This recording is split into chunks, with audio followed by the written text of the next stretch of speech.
Talking today to Juius Lamaon, who is the CEO of Kass Media. Julius, what does Kass Media do?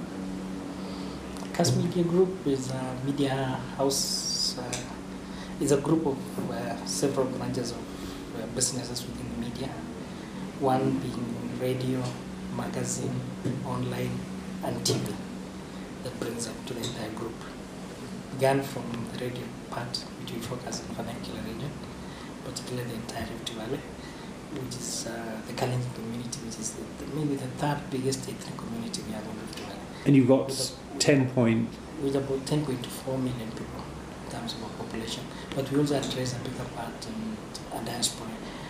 Maybe about 50,000 Kenyans who are in diaspora are able to also contribute and not only as users, but also generate content that we run both the TV and the radio in this country. And you have studios in Washington and London? Yes, we have fully played studios in Washington and London. And we run about 2 new segments every day, live from Washington and London every evening. But because of the time differential, we find it very, very good because it gets them when they're either up and this other side are asleep. So they're able to share between about 4 to 5 hours when they are both active, both in Kenya and all that. But I think it's best driven because of that elite content that is not available here. Quite a number of Kenyans who are in diaspora are also professional people. So we are able to tap to that content that maybe is not available over here.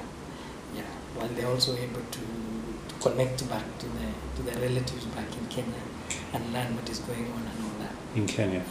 Yeah. Yes. And if I'm in the Kalenjin diaspora, how do I get to hear it? Online. Okay, so it's live streamed online? Yes, both radio and TV. Yeah. Okay, so at any one time, what's the quantity of streams that you're getting for the diaspora end of the radio station? I think currently on the TV we're doing more than 240,000 hits. Okay. Yes, on TV. And I think the same thing with radio. And the good news is that the studio in Washington also has a conference facility, so it's able to bring at least a representative in almost every of the states to participate in the radio program, which is again aired here, which is very unique because they have a topical issue from that perspective of the West. I mean, our callers here and our community down here are able to get a perspective which is different from what they're able to do there. But because of that conference phone call facility in US, they're able also to contribute from wherever they are. Others at workplace, others at home, others could be driving and all that, which is very amazing what technology is able to do to radio. And the radio station here, how many of the 10 million plus Kalenjin community does that reach? What's the audience figure? I think it's about 3.7 million. So it's reaching about 40% of the community? Yes. Yeah. Yes. And presumably that's reflected in the success of that is reflected in the advertising revenues that you derive? Yes. And I mean, it goes back to even the impact we're able to do to the very clients that are targeting in that market. I think it's in a way where we've perfected that content in a manner that even our clients are able to use it to communicate and they appreciate it. We're very, very, very happy. So what kind of advertisers are you drawing to the radio station? I mean, we carry all the way with all the service sectors in this country, originating with the bank service, education. We support quite a number of colleges, universities who are trying to progress. And presumably mobile companies? Yes. Yeah. Yes. All fast-moving consumer good companies here. We hosted them here. And they even appreciate to come. I mean, they are the source of content themselves. They do talk shows. Yeah, we have several companies branding a certain program on a certain part of the day that they come and they're able to create content. So it even saves us as a media house that it's the same clientele that they come, they become the source of content, and with SMS and phone calls, so they're able also to relate to their customers and all that. Particularly in the agriculture sector, we support a big part of guys who sell like herbicides, pesticides, fertilizer, farm inputs, and all of those things. That you find in an evening, it's a certain sector. Yeah. We have bank positioning themselves, selling their products in one day. So we only have a presenter to be able to interrogate and communicate. Keep the show moving, as it were. In their markets. Yeah.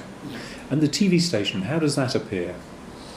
We've just picked almost the same model that has always been on radio and lifted up to TV. But what we find is that with images now, it even changes the perspective. I mean, we're able to carry pictures of the same agricultural activity that is going on and bring it back to TV, which again, with images, we were able to believe more. That's what we think. That the success we've had on radio, being replicated back on TV, is what is amazing. And the platform you've got it on at the moment is we are on Zuku at the moment, which is on a pay TV platform, but we still plan to move to TH. Once the digital migration comes out, then we'll be on free to air. That will enable a wider population to see us. But at the moment, we have about 5,000 connections under Zugu, but we also find that it is that unique content that we have that has enabled Zugu to penetrate in the countryside and even enhance the competition. So it really changes the perspective. I don't think that they had that in mind, that local content, unique local content in a niche market would drive their growth, which initially they would think like it is either sport, which is Western and all that, but I think this is another way of doing it. Another way of doing it, which I think is a unique case in this part of the country. And how many DTT channels will you be running, and what will they be, and when will they happen? We intend to run four. Two will be actually purely ethnic. We intend to bring the Maasai community to run a channel for them. The other two channels will run it hybrid, which is English and Swahili, on a 50-50 basis. Both English and Swahili. But again, a mixture of talk shows, entertainment, yes. news, talk shows, breakfast shows. I think it's the most viewed content.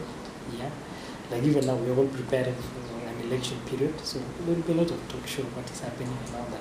And I think that's what people, that interaction that it also creates. Yeah, I mean on platform of SMS, people are able to phone call and all that. Because I think TV is also evolving. It's no longer one-way communication. I mean, the viewers and the listeners also have to participate in almost every program. You have to drive it. If you have a program that is always one way, I think it is really, it's quite changing. And when will this start, this DTT? Hopefully before the last quarter of next year. Yeah, far away. If hopefully the players that have been licensed to do that will be able to roll out. I think August to September next year, probably more time. How is the digital transition in broadcasting going in Kenya? I'm not saying it's moving, it ought to have moved on better than what it is at the moment. But we hope that now that the license... It's quite a well-kept secret, isn't it? I think there's a lot of interest, even by the very players, by the technocrats in government also have interest, kind of creates a lot of things. I don't know, South Africa would have even set a better example, but we even see even small countries like Rwanda and Burundi might move faster than the big country. I think it's all about interest. There's also money and all that to be done. But we hope that... it's also partly content as well, isn't it? So the new channels will provide an incentive. Yes. Yeah. And I think it is... and also skepticism a lot. I mean, who will control these and all that. That's the main thing. But we hope the last quarter of next year can be able to move. Yeah. Julius, good to talk to you today. Thank you.